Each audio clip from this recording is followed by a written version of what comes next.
Easter முடிஞ்சு 1 week ஆதா. சரி, எல்லோரும் ஈஸ்டரை நல்லா செலிப்ரேட் பண்ணியிருப்பீங்க. நம்ம 2 டேஸில் இருந்ததுக்கும் ஈஸ்டர் முடிஞ்சு இந்த 1 வீக்கும் நிறைய டிஃப்ரென்ஸ் இருந்திருக்குமே. 2 டேஸில் நம்ம சில விஷயங்களில் ஃபாலோ பண்ணியிருப்போம்.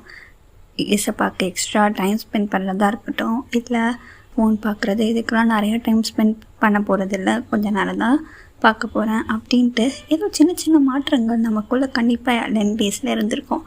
2 டேஸ் முடிஞ்சு ஈஸ்டர் முடிஞ்சோன்னே இந்த 1 வீக் முன்னாடி என்ன ஃபாலோ பண்ணிகிட்டு இருந்தோமோ அதையே இப்போ ஃபாலோ பண்ணிகிட்டு இருந்திருப்போம். வாலிபர்களாக இருக்க நிறையா பேர் இந்த வீடியோவை பார்த்துட்ருக்கலாம்.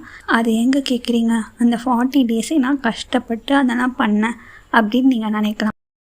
ஈஸ்டர் செலிப்ரேட் பண்ணும்போது ஏசப்பா எங்களுக்காக உயிரையே கொடுத்தாரா அப்படின்னு பெருமையாக நம்ம சொல்லியிருப்போம். ஆனால் நம்ம ஏசப்பாக்காக என்ன பண்ணியிருக்கோம்?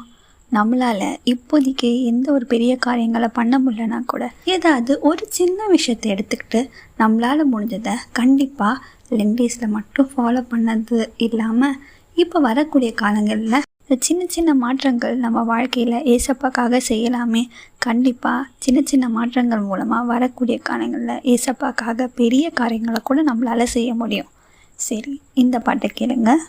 அந்த கல்வாரியில் என் இயேசு தேவன் எனக்காய் மரித்தார். இந்த 3ஆம் நாளில் என் இயேசு தேவன் எனக்காய் உயிர்த்தார். மரணமே மரணமே உன் கூரெங்கே சொல்ல, ஆழமே பாதாளமே உன் வேரெங்கி நில்லு.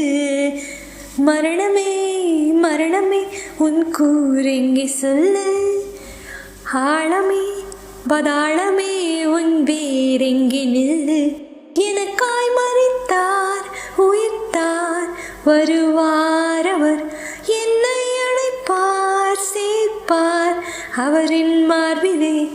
நமக்காய் மரித்தார் உயிர்த்தார், வருவார் அவர் நம்மை அழைப்பார் சேர்ப்பார் அவரின் மார்பிலே. மறவாதே.